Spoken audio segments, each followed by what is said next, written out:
This is the Team Objection podcast for August 22nd, 2019, episode 404, as in the page error you get when you screw up on the internet.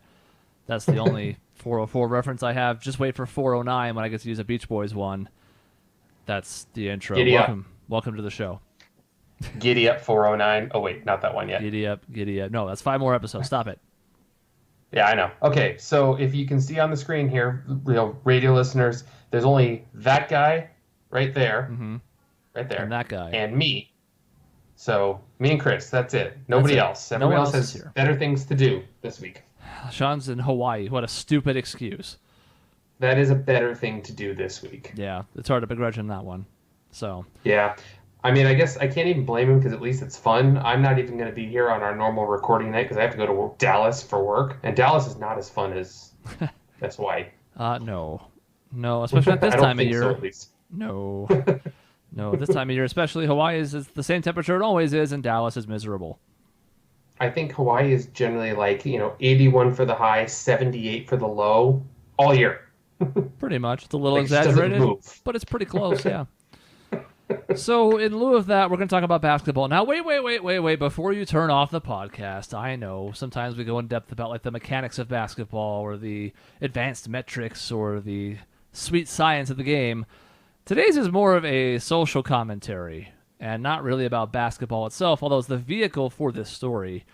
But stick around because I think it's a lot more interesting than just the regular stuff. If you're not into basketball, if you are, you should be listening to all of those episodes because they're really good.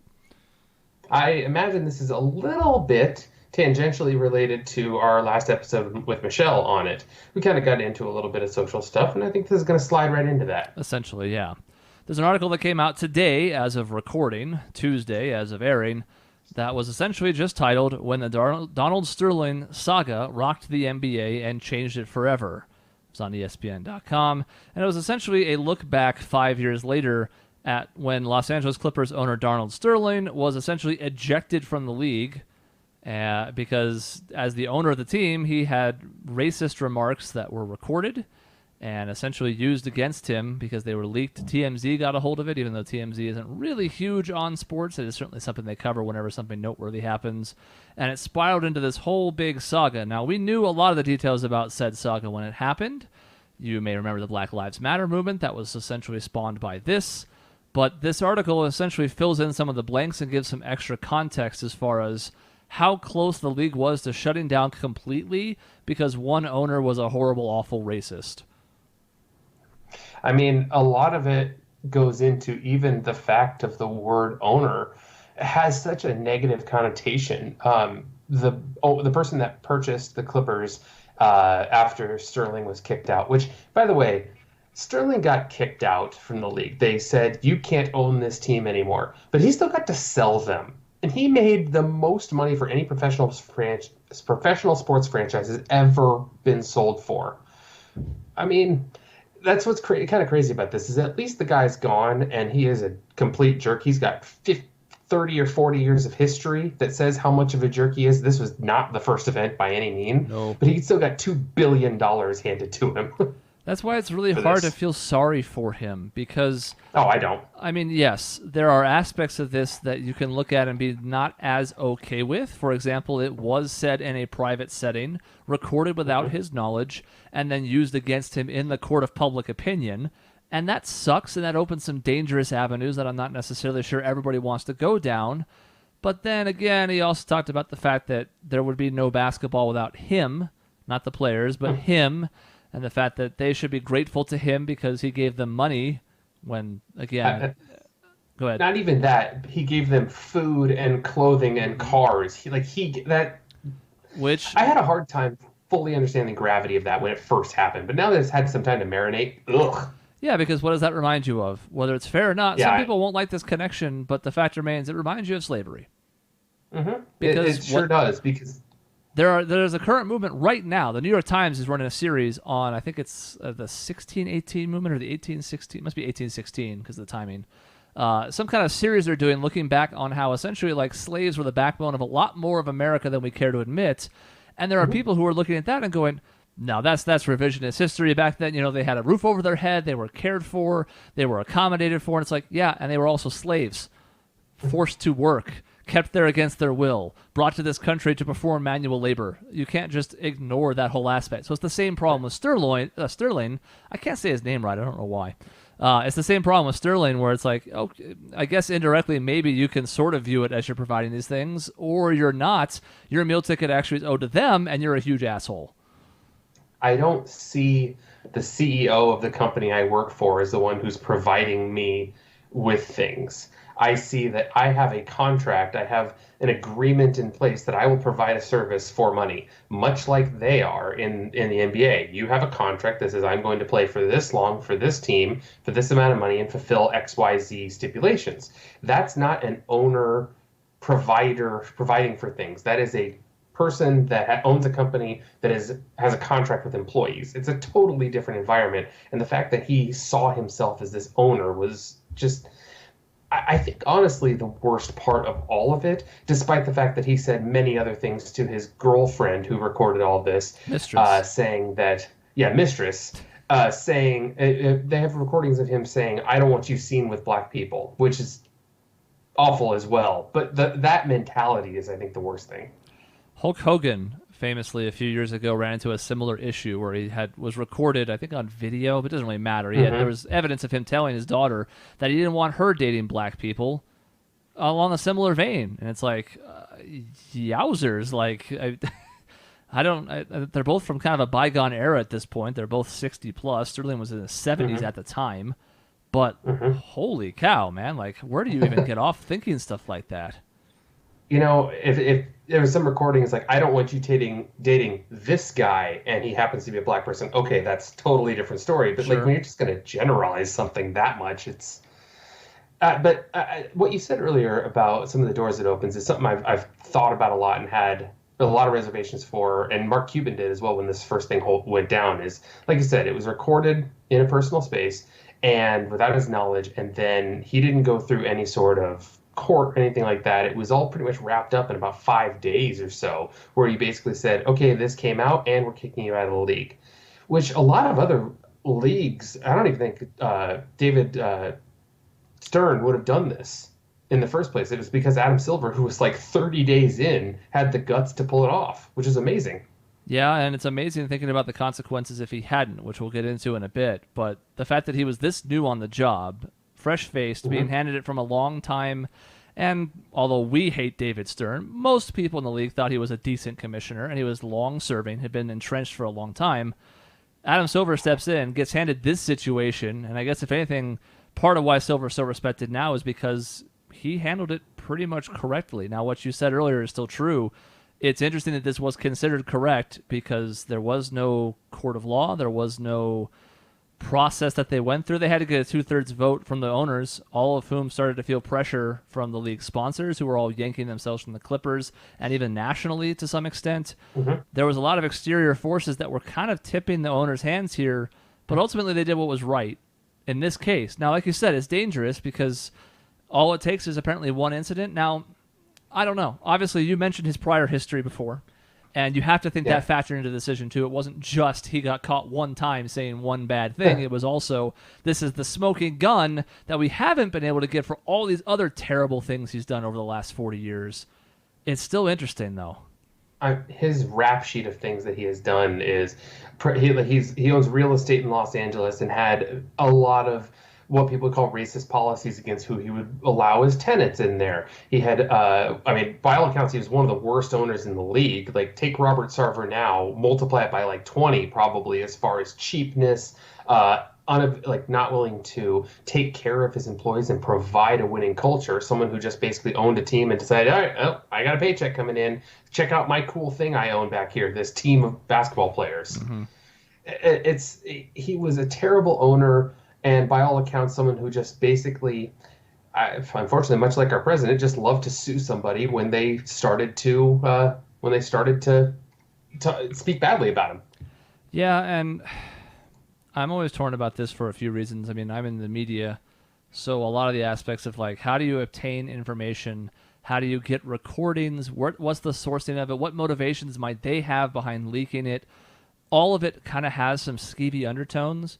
But when it exposes somebody like this, and gives you an out to remove them from a position where they have no means of getting rid of somebody other than something like this. You're an owner. Mm-hmm. You run the team.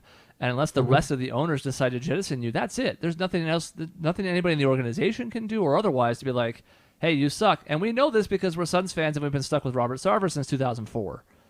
Now, Sarver is nowhere on this level, never done anything like this. But the point remains that if fans have been extremely displeased with him overall, we can't do a damn thing about it. So the only way that something like this happens is when somebody is brave enough to record something and leak it. It's just that lingering question of like, was this really the best way to go about it? And what does it mean going forward?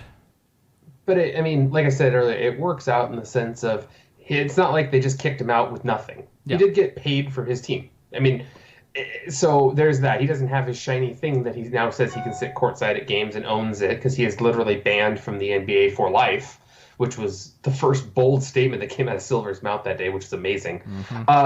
And secondly, it wasn't like it was a court order to do it. It wasn't any sort of legal system. It was the group of people who own the league and run the league making a decision for what was in the best interest of the league.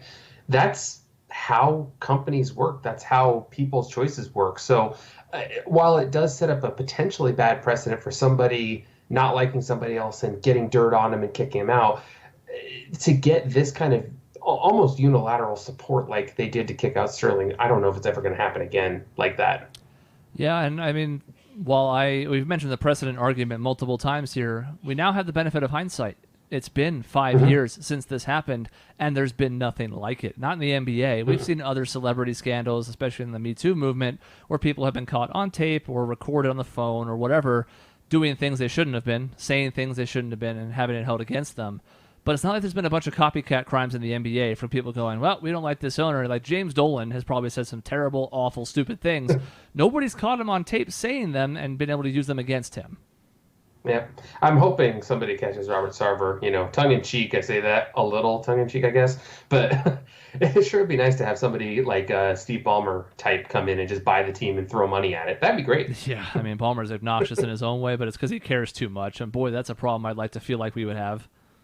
Yeah, I would absolutely rather have somebody who has the foam finger on his finger and a wad of hundreds in the other hand throwing it at the team. Yeah. So, I mean, all of this has this undercurrent to it that we sort of alluded to a little bit ago, but at last check, I think this was a few years ago, I don't remember what the number, if it's been updated or if there's a more recent figure, but I want to say like 2016, the league was 75% black. And that doesn't leave a whole lot of other players left in that remaining quarter of the league. So all of that is why a elderly white owner who is rich beyond imagination, who, as you mentioned, still got to sell the team for $2 billion. Now the Clippers are probably worth almost $3 billion by now, I would assume. I haven't looked at their last evaluation. So like you can argue he lost money on the deal because he was forced to sell, but he still made like eightfold what he paid for the team. So no one's really shedding any tears. But all of it comes back to essentially white man owning black athletes.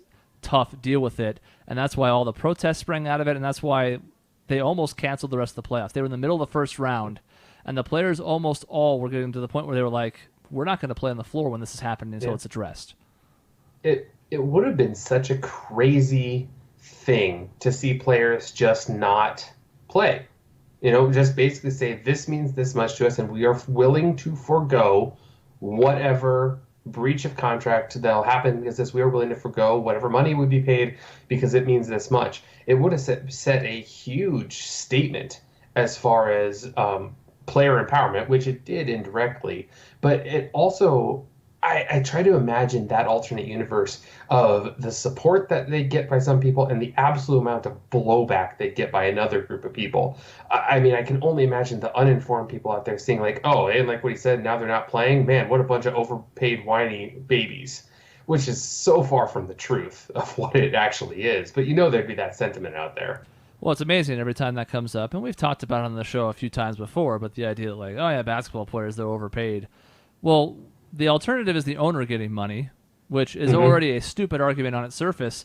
But when you consider the owner being somebody like Donald Sterling, then you have a real problem on your hands because you're like, okay, so you don't want to give the players the money, who are the athletes that are the backbone of the league. You want to give it to the racist who thinks he owns them on a plantation and they can dance for him 82 times a season and he can get extra money out of it. That's what you want? Yeah, that's always anytime it has that argument of athletes don't deserve to be paid what they do. I'm like, well, the money's got to go somewhere. Where would you like it to go Hmm. instead? Because would you rather it to go to the workers or not? I have So a family I don't know, full that of argument bothers me. yeah, I have a family full of teachers and law enforcement, or at least Hmm. like first responders tangentially throughout my family on both sides. I am a huge supporter of both. I think both are severely underpaid for the amount of work and the pressure they face. Nobody pays to watch them do their job. Yeah, you can argue about whether that's the way it should be or not, but there's still this entertainment value that sports have, like concerts, like other things. That's the reason why like Robert Downey Jr. is going to clear $30 million for a movie, because people line up and pay billions in the box office for seats to watch those type of things happen. Is it a Yep. problem with society? I don't know. That's a greater systemic problem that we're not going to be able to fix just by looking at it. But the fact remains, somebody's got to get the money, as you said. Should it be the people Yeah. that are actually the ones in the 0.001% of the world who have these skills and these abilities? Or should it be the people that were born with enough richness, with enough money, or at least earned it through their own mechanisms to be able to buy said athletes? Gee, I Yeah. don't know. It's a tough one. Well, that always is what amazes me when people talk about work and what work means. I know we're getting off topic a little bit, but there is the only value that you bring is the differentiation you have from other people. So if you are able to differentiate yourself with a skill or talent or something you can do that other people can't, you will be paid more for that because you have a unique ability. Just because you go to work for 40 hours a week doesn't mean that you bring value. Like, it's hard for me to understand how some people don't understand that. And basketball players are, like you said, the 0.0001% of the world. Nobody can do what LeBron James does. Nobody can do what Kevin Durant does. They are unbelievably unique in the sense of nobody can do what they do. So, of course, they deserve to be paid as much as they do. And the additional separation is the learned versus intrinsically known ability here, which is to say, you can go to school to be a doctor. You can put in the time, go through med school, take all the tests, read up on all the material, and you can make yourself into a doctor if you really have the time and the resources to do it. You can become a lawyer. You can become some of these other high-paying professions that are considered like honorable in society. You can't learn to do what LeBron does. There's nothing that can teach you. There's nothing. No amount of hard work will do it. Maybe if you're on the cusp, if you're close to his level, maybe all that will put in the extra mile and get you somewhere close. But Joe Schmo on the street can't become LeBron James. No matter what he does, at any point in his life, whatever decisions he makes, it's impossible. You never want to squash a kid's dreams, but I really wish someone would have told me when I was 9 years old that there was zero chance I was going to play in the NBA. Because, like, I played a lot. I worked my ass off when I was in my late, 8, 9, 10, 8, like basically like 7 years old to about 15 years old. I played basketball nonstop, and I had no chance. I never had a chance. No, especially the height you ended up. You would have had to have had much better speed than you did to ever make it, probably even at the D1 level, let alone the NBA. Just to get there. Let alone the best player in the NBA. And, so you just see all these little different lines of demarcation separating you from getting even close to the level of people that get paid this much. And if you're not one of the top 50 athletes in the NBA, I mean, you might make a couple million a season, which is still huge money, but you're not getting the max contract stuff. And even like the best, yeah, even the best players in the world in the G League or overseas are making like six figures barely, which again is good money that a lot of people won't make in their lifetimes. But let's not pretend like going to Slovakia and pulling in $120,000 to play a season of basketball is the most attractive thing on the planet. Yeah. You have to usually you want to. Sorry, go ahead. Yeah, you want to get fed up after a while. Usually you probably want to do that for a year or two when you're 22 and be like, you know what? Nah, I'll go join the regular world. Yeah. I mean, again, there are far worse jobs. I'm not saying it's the worst, but it's this glamorized idea that, yeah, you can make $40 million a season if you're just that good. It's like, yeah, 5 players are making that right now, and 2 of them probably shouldn't be. Yeah. That's the scariest part. Yeah, that is crazy. What was really interesting about the whole Sterling situation, I thought, like we kind of touched on earlier, was just what was happening on those days leading up to the first round playoff game. So it was a game 5 of the Warriors and Clippers series. And when those comments came out, everyone was like, wait a minute, is there going to be a game? And I think there's 3 or 4 days in between. And a lot of players are saying, no, they're not going to play. A lot of the owners and GMs for both sides were saying, we don't expect anybody to play. But really, it was kind of amazing, kind of inspiring almost what came out of it is a lot of the Clippers decided that they were going to cover up their logo from the team because they made a decision that they were just not going to try to honor that logo, if that makes sense, while this person was still an owner. They played the game still because they felt it was cheapening. It just wasn't quite right for them not to play just because of one person, because they don't play for him. I think there's a quote from Blake Griffin that said, "We don't go into the huddle and break huddle, go 1, 2, 3, Sterling." Like, they don't play for him. They play for themselves and their fans and families. So I think what came out of it, with the unity that a lot of the players had, because the Warriors were ready to sit out too. The opposite team was ready to sit out too, which is crazy. And the fact that they were unified in that, and then it ended up being they had their protest, they kicked Sterling out. It really gave a lot of the players in the NBA a good feeling of where they are. And I think the NBA has never been in a better place since then. Yeah. Because of that. They've been extremely forward as far as social matters in ways that a league like the NFL has largely struggled. I mean, let's set aside something like Colin Kaepernick, which is a firestorm of all sorts of different opinions, and I don't even want to get into the discussion. But let's say there's something that's not clear-cut, like Kaepernick. They've had trouble with domestic abusers. They've had trouble with meting out appropriate penalties for anybody who's doing like assault or physical violence. They seem to are back like completely backwards on drug use. They give more severe penalties to people who use recreational drugs than they do wife beaters. And then you look at the NBA, and they're trying to be more socially conscious. They have missteps here and there. Any league's going to. But looking at them, those two leagues in particular is really night and day. And to your point, the Clippers had the third best record in the NBA that season. And they were in a pivotal game in their playoff series in the first round. Now, I'm sure they fashioned themselves as title contenders. We know that Lob City was never actually that good, but they were at least one of the best teams in the league, and they were prepared to flush it all down the toilet to stand up for what they thought was right here. And what an interesting chain of events that could have set off. The Clippers and the Warriors were both prepared to sit out. Other teams and other players in the league talked about they had some discussions. Maybe they would too. It never really reached that point because they got there in a few days. But what would have happened if the Clippers and Warriors had just not played? Would the rest of the playoffs have continued? Would they have just given a bye to the team that would have played the winner of that series in the second round? That doesn't seem like a thing that could happen. So that the whole playoffs get shut down whether the team's supported or not. All of it's kind of reminiscent of, we're in the 25th anniversary of the Major League Baseball strike of 94. And it's the same idea where it's it takes buy-in from everybody. And if you don't have it, you start to splinter at the seams. It seems like they would have had it here because Sterling's actions and his words were so revilable that everybody was on board to be like, yeah, you know what? We're in the playoffs. This is our time of the season. What we've worked all year for, we'll set it aside because this motherfucker shouldn't be in the league. It's always amazing to me how much it matters when there's unity and when people feel secure enough in their lives that they're willing to give up what they have. So a lot of people, normal everyday people, don't have that ability to just say, you know what, my job conditions are terrible, my boss is terrible, I'm walking out, because they don't have the financial capability of doing that. These players did and were willing to throw that away, and at the cost, like I said, of potentially millions of dollars. And they made change happen, which I always like seeing. I like seeing when people have a cause and decide, I'm going to make this change because we all have the same idea and they work for it. I love seeing that type of thing. Yeah. Think about the cascading effects, too, beyond just the players and the season. Excuse me, voice is caught. What do the arenas do? They have these dates booked, some of them thinking multiple series, so they have vendors that they're paying and ushers and all the employees and all the fans have bought tickets, at least for the rest of that round. And what do you do with those? You have to refund them all? Do you have to reschedule? What do you do with venues that are already booked later on? All those aspects. What do you do with the TV contract? ESPN has primetime slots set aside for first-round playoff games. So does TNT.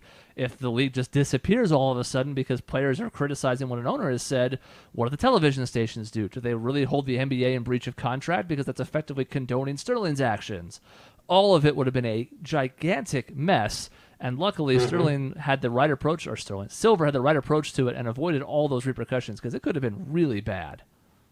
Yeah, I remember to this day seeing the strength and power in the words that Silver had when he sat down, saying, we don't take this in our league. Effective today, I am banning Donald Sterling for life from the NBA, and effective immediately, we will have his team up for sale. It was I think it was that long. His entire statement was about that long. It was just you're gone, your team's up for sale, get out. Yeah. And that's it. Yep.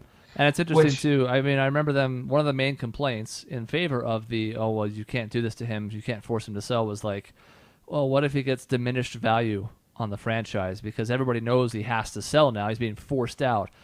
That clearly wasn't a problem at all. I love the aftermath of like, okay, the Clippers are for sale, and Steve Ballmer came. It's like, all right, $2 billion. Here's the $2 billion check, and thank you. Yeah, because look, at the end of the day, the NBA is a limited ownership club. If you want in on this action, you're going to have to pay above market value because there's only 30 teams. And if you want a high market one like LA, you're going to have to overpay for it. So there was never any danger of Sterling not getting his money's worth out of this transaction. It does make me laugh, like the valuations there. Like I think you mentioned earlier, like some of the valuations might have the Clippers at $3 billion. If you walked up to Steve Ballmer right now with $3 billion, would he sell it? Nope. No, I don't think so. Because there's zero indication whatsoever that the NBA is not going to continue to grow. Mm-hmm. Well, I mean, any team, I don't know how you properly value something that has that small of supply. Like, you can't. Like the NBA team there's only 30 owners of an NBA team, 32 owners of an NFL team. You know, these are such limited things that these things are literally priceless to these people who own them for the most part. And that's why we're not getting rid of Sarver. And I can't necessarily blame him because he's going to continue to make money hand over fist the longer he owns that team because it's just going to keep going up and up in value, and he has no incentive to sell. And if I were in his shoes, I wouldn't either. As much as I can't stand the guy and what he's done, I don't blame him for the position he's in. No, not at all. And you can't. I mean, he's not going to be forced to sell. And what reason would he have to sell? Maybe the only thing he can do is back off his position. We hope, but perhaps. It's interesting to note too. The Eric Garner death was like a month and a half or 2 months after this. We just yesterday, as of recording, got the resolution in that particular case. This was the African-American gentleman in New York who was choked to death, basically, in an officer's chokehold. Then he was saying he couldn't breathe, and that became a whole movement in the NBA as well. Those two events were within 2 months of each other. And that happened after the NBA Finals were over, so there wasn't really a chance to address it till the following season. But all of this was this kind of swirling tempest of black people in the country did not feel like their voices were being heard. Adam Silver's response was a big step in helping make sure people knew that, hey, like, it may not be perfect, but there are people out there who are paying attention. There are people out there who are advocates, and your voices do matter. And that's why I think that's enabled the players to feel like they're empowered, because they looked at the situation and they went, that is a spot where we could have been ignored, and we weren't. And thank God for that. Yeah. When that movement started, I got to say, I will show my ignorance a little bit. The movement called Black Lives Matter. On the surface, to someone like me who tries to be just fair and equal to everyone, I'm like, what do you mean Black Lives? Of course Black Lives matter. Like, of course they do. Like, why do we need to point this out that Black Lives matter? All lives do matter to me. But I had it described to me that made the most sense is like a house is on fire, and then someone starts watering the house that next to it that's not on fire. It's like, well, all houses matter. It's like, but no, this house needs attention right now, and that's the whole point of the movement. I'm like, okay, I can see this now. Yeah. So I understood what it was. But at the beginning and on the surface level, it was very confusing, and I think some people's support of it wasn't there because of that, because of maybe the naming of it, which is sad in a way. I think so. I think anytime you present something as needing of attention, any other group has the potential to feel slighted and say, well, what about us? And it's like, this isn't saying that you're not important. It's saying that this is important, especially right now, and needs to be addressed. So the perfect scenario would be if everybody's at least close to equal, because I don't think you ever reach true equality. But if everybody's at least close, then you don't have to worry about the big fires that need to be put out. You can address the smaller issues. You can worry about who might feel slighted at the time. But this was a big issue. I don't know that at the time people had the right perspective. And maybe that's just the benefit of time. Because, I mean, we can look back now on what happened during the Civil War, and with the benefit of 150 plus years of perspective, we can go, oh boy, that's not great. Oh, I wish that hadn't happened. Whoops. It's just such a hard topic because there's so many. I think there's a lot of people out there who are very well-meaning but don't understand of what the plight of some people do, and then there's a complete opposite side of that of people who think the whole world is evil and everyone's out to get them. So I don't know. It's a hard topic to discuss, especially probably for two white guys like us. But I I always try to look at it from myself of a perspective of in my own life, the only thing I can do is try to be fair and equal to every single person I meet, no matter their background. And that's all I can try to do, I guess. Yeah, I mean, there's more that you can do, but it's difficult and it's time consuming. That's a nice place to be. It's a good start. Yeah. And it's more than most people do. So it's not to belittle that. It's just, I mean, I have to give respect to the people that have the time to be advocates for whatever community or demographic is in need of help, because I look at my life and I go, God, when do I have the spare time? I even have a platform where I can influence some change to some extent, and it's still an immensely uphill battle. All of it I think is just interesting because in addition to like the perspective of time and better knowledge of a situation, all of it comes down to the other kind of perspective, which is different people's backgrounds influence how they felt about this.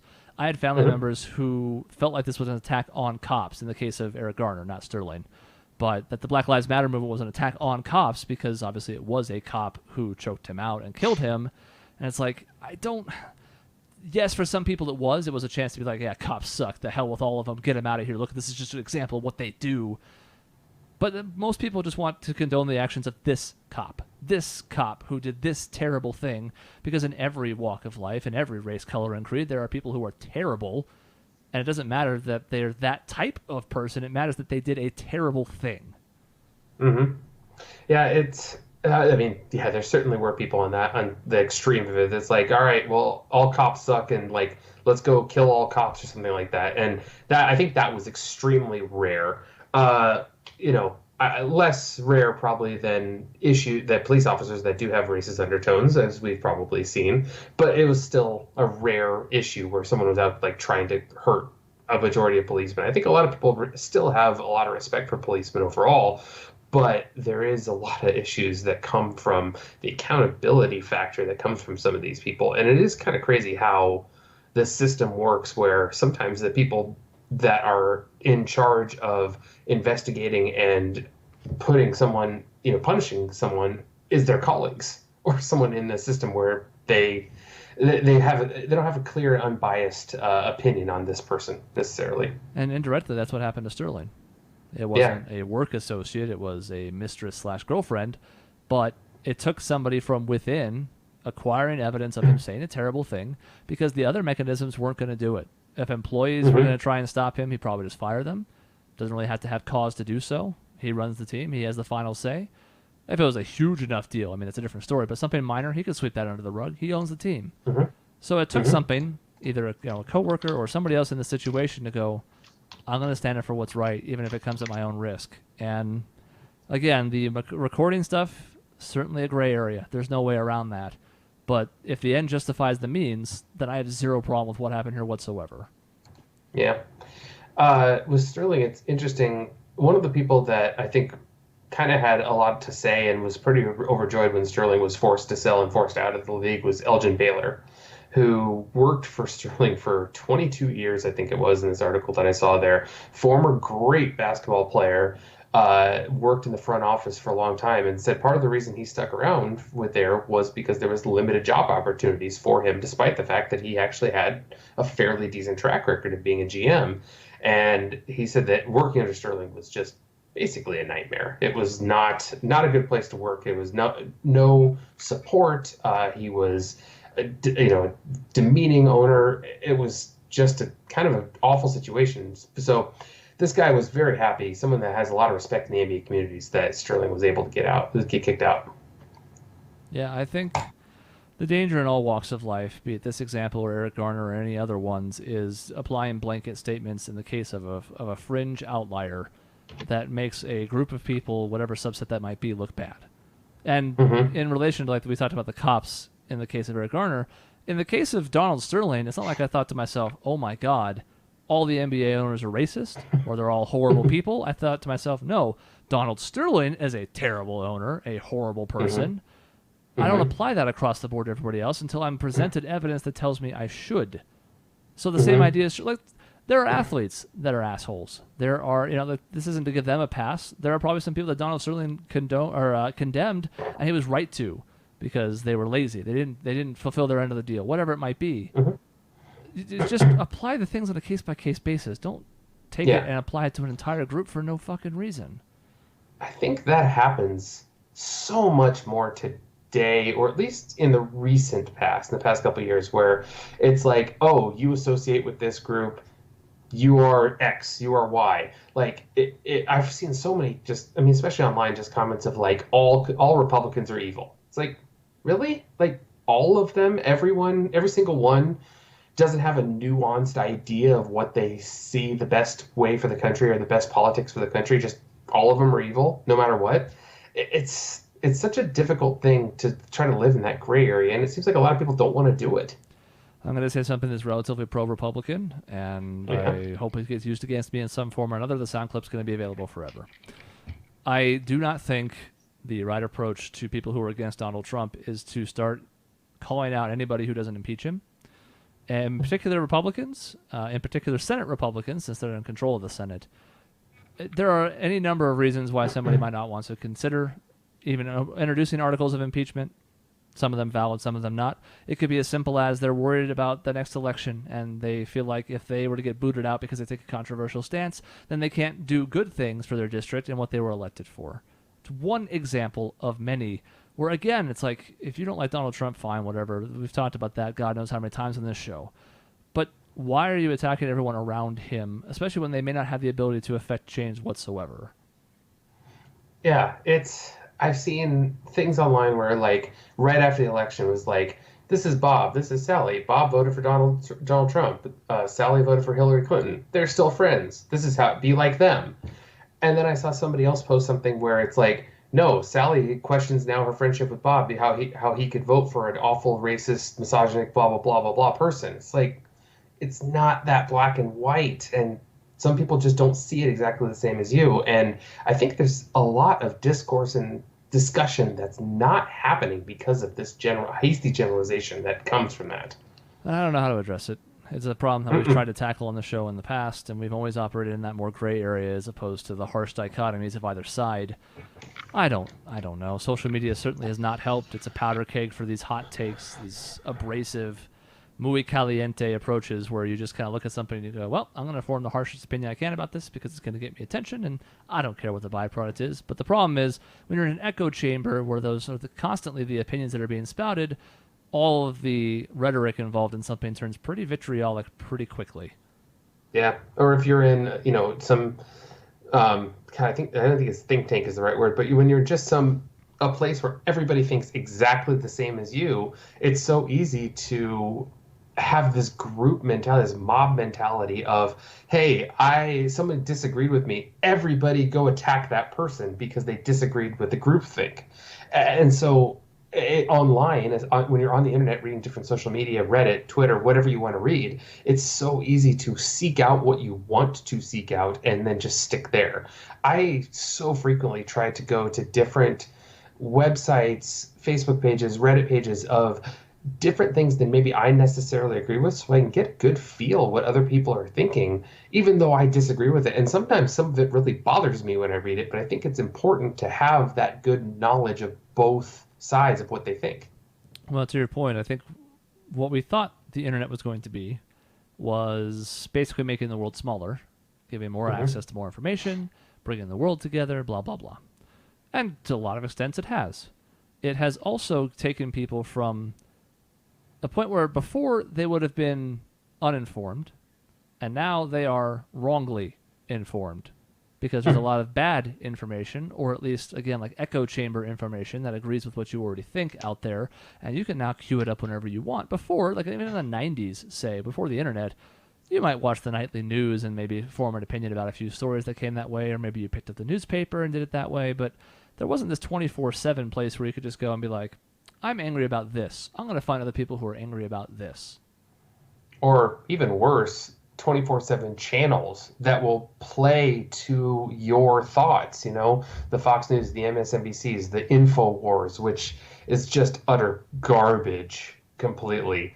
Like, so many of these places that will be like, oh, you want to hear this? All right, well, we're going to play it for you, and we'll say exactly what you want to say so I can make you feel like you're right. And so many people are more interested in feeling right than being right. And that's sad. truly. Yes. Because Yes, look, it is. even on occasion, I'm not going to sit here and pretend I'm innocent. I engage in this sometimes, not about serious things, but there are times where I'll watch like the end of a TV show, and I'll think to myself, God, I didn't like that ending. So the thing I then go do is look online and be like, all right, what did other people think about this ending? I want to find other people who were angry that this character did this or that the plot went this way. So, I mean, there are times where even I will engage in that level, and sometimes it feels good. But it can't be the entire basis of everything you do as far as gaining knowledge or perspective on the world.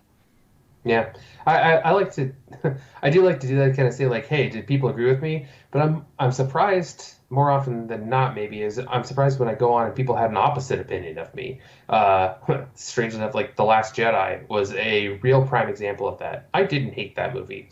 Like I'm probably going to be outcasted by many people for saying that. I didn't hate the movie, but apparently it is a theatrical disaster and like one of the worst movies ever. And I'm like, really?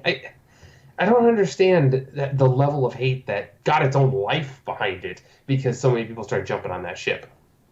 Well, that's the end of this episode. Now that he has said something so controversial, let's go ahead and shut it down now. Hey, Sean liked it too. Is that really the hill that you want to die on? Hey, look, my son liked it too. We just watched it the other day. Yeah. But it is actually about the end of the episode. Yeah, it really is. Awkwardly enough. Didn't want to segue out. But it sort of worked in a weird way to that end. But yeah, just food for thought. And again, as we talked about in the intro, it's sports related, sure. You can't help the fact that it's in a sports shell.